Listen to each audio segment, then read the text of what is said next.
And now, it's time for another Dice Tower review with Tom Vasel.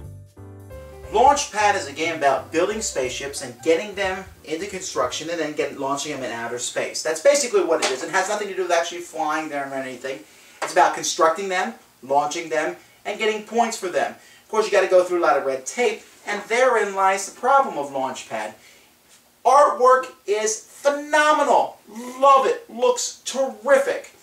Idea of the game? Great. In fact, it plays out pretty fun, but I would say at 1 out of every 4 or 5 times, you're going to get completely hosed over because you don't have a specific card that you need to get, and that's through sheer dumb luck of the draw. And that just doesn't come out very well and doesn't make the game that fun. Kids might get a kick out of it, but even then I would advise against it because they're going to not draw the card they need sometimes, which is really disappointing and makes for a very unfun game. Let's take a closer look.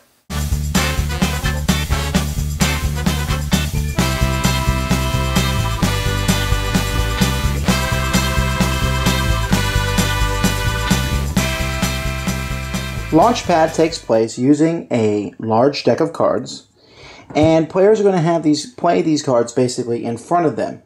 There's a setup that you can see in this card here where you're going to have 3 zones of cards in front of you: the construction zone, quality control zone, and the launch zone. Each of the cards, as you play them, will show different things. For example, this engineer here shows red. That means he goes into the bottom zone. The black shows that he cannot go into the other 2 zones. While other cards will show that, for example, this one can't be played in the bottom zone. It can be played in the middle zone, and then it can move up into the final zone. So that's a clever thing, and I like how the cards and everything is. And in fact, I have to say right now that I am a huge fan of the artwork to this game. All the cards just look really good. It's very spaceship looking, even if it's retro, of course, but it just seems like it works really well. Players are going to have a handful of cards from the deck here, and then in the bottom half of the deck, you're going to shuffle these 4 cards. As these 4 cards come out and are played eventually, they will form a large spaceship, and this is basically just a way to say, hey, game over. So what players can do on their turn is they can play cards from their hands. And what players are, as I said, they're going to be using the different cards for different things. Now, let's look at these spaceship cards. Spaceship cards can be played in your bottom zone. And then, once a spaceship card has been played and built, and to build these different cards, you need different resources. For example, this one here needs 2 metal, and it needs 2 fuel. Well, I don't got that, so I'll just build this observer, which costs 1 metal and 1 fuel. These are the resource cards that I pay. I now have a rocket out here. On future turns, I'll be able to move these completed rockets into the next zone, and then into the next zone. However, to move a rocket from one zone to the other, I need the specialist for that zone. For example, the specialist for the first zone is engineer, so I need an engineer to move this guy up. And to move him up farther, I need an inspector. And then to blast him off in outer space, I'm going to need that mission controller. Fortunately, there's a jack of all trades who can take over any one job in case you don't get the correct card. As you launch these spaceships, you also have the opportunity to put different things on them, like astronaut, oxygen, or quality certificate, which may prevent them from being attacked by their players or just give them extra points at the end of the game. There are also plenty of action cards that players can play to attack other players, or cards that they can put in front of them that give them basically a special ability. So the game ends, like I said, when that big rocket ship shows up. And at that point, players are going to get points. All the rockets up in this zone will get their full point value. For example, this one here is 6 points, while the big one I showed you earlier is worth 12.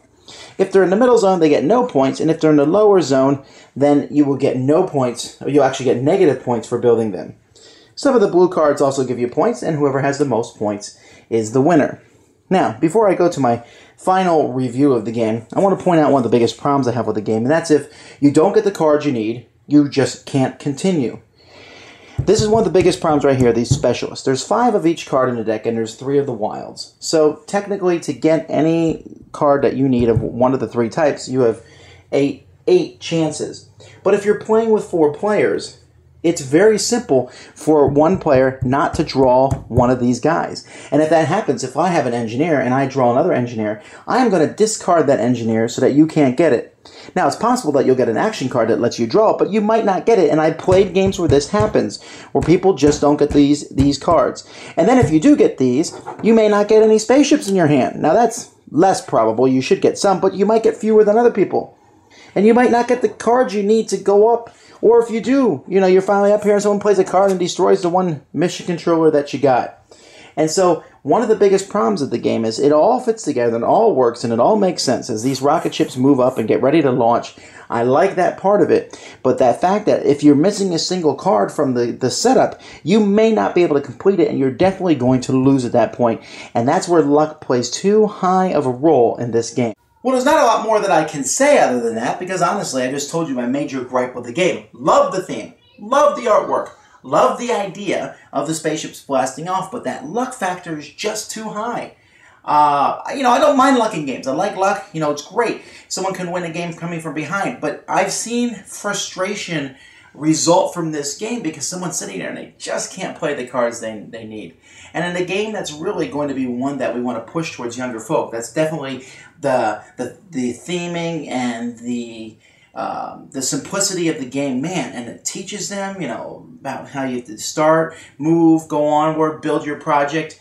But the frustration when you don't get a card and there's nothing you can do about it, then that's too great for me to really give this game any kind of passable review. I mean, it looks so pretty, it looks so good, there's just not much there. Thanks for joining us today.